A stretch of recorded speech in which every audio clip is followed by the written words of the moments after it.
let's just sew whatever. So in this video, you can see all of us setting up. I have black shelving units that are for like garages that we use to hold the handbags. I use clothing racks for all the clothing, and then grid wall set up in just a triangle with some zip ties. It's super easy to set up and goes pretty fast. And then here is breakdown. You'll notice our booth looks a little bit different, and that's because a vendor behind us actually left. And on Saturday, we decided we were going to just kind of shift everything and open up. So we actually doubled our booth space, which was super awesome. It was not the best show we've had there, and I think it was due to placement. But yeah, if you're thinking of vending at a huge Comic-Con, it is a lot of fun, but it is a lot of work, and it is very expensive. I thought it would be kind of fun to do like a recap video. I don't know. So just got done with vending at C2E2. And if you've ever been to a huge Comic-Con, it's just nuts. There's so much going on. There's so many people. It's so crazy busy. So getting this many vendors out takes forever.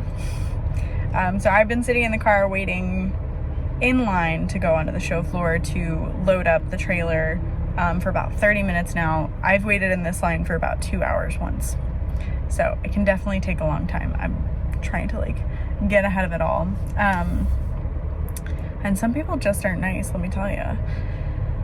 But if you have ever wondered or considered doing a large scale Comic-Con, just keep in mind, like, the hours are long and excruciating. Some people are rude. I had so many people who were like, oh my God, $130 for a bag. And I feel like I charge a pretty medium range price. Like I feel like my skill level is fairly good. And I could definitely charge more, but I like to keep it affordable still. And then you explain to people what it is that you've done, and they're like, oh my God, you should charge more. And it's like, what is it?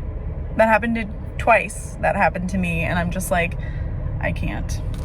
So I've been doing Comic-Cons for 6 or 7 years now, maybe more. Time is soup. And the people are just so different. You never know how they're going to receive your products. You never know what the right thing to sell is.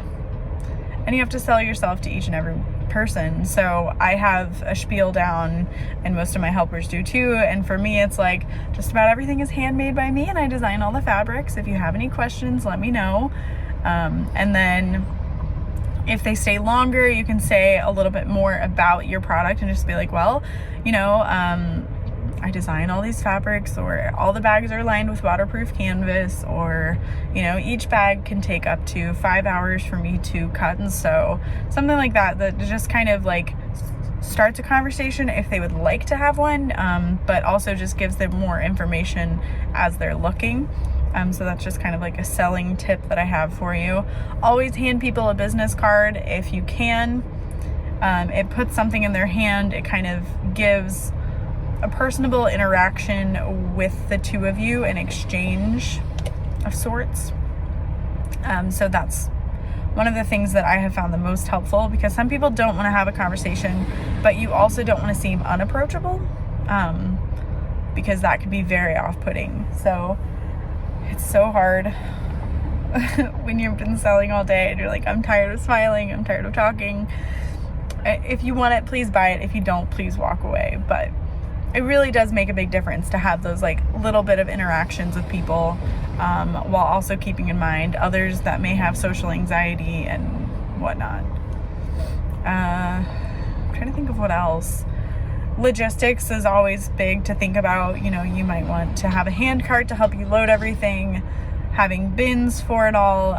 What we have to do here is we have like a 5x8 trailer that we rent, and we have to keep it at a marshalling yard and then drop the trailer from our vehicle so that we can actually park at the hotel or Airbnb, wherever we're staying nearby, to be able to actually drive around. And then we have to like load it back on, take it back off to drive around. Like, logistically it's a nightmare. And again, if you're doing this for a living, you may have a big enough vehicle that you can easily load in and out and still take passengers.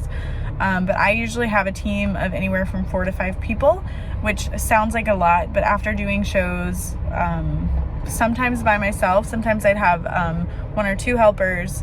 But when it's all you and you've made everything, you're exhausted from being a parent too. It can be a lot, so it's handy to have a lot of help. We're considering if we're going to come back to C2E2, if we're going to keep doing conventions. The smaller So Magicals have just been so fun teaching at, etc. Selling online has been really good for us, so it's just something we keep going back and forth with.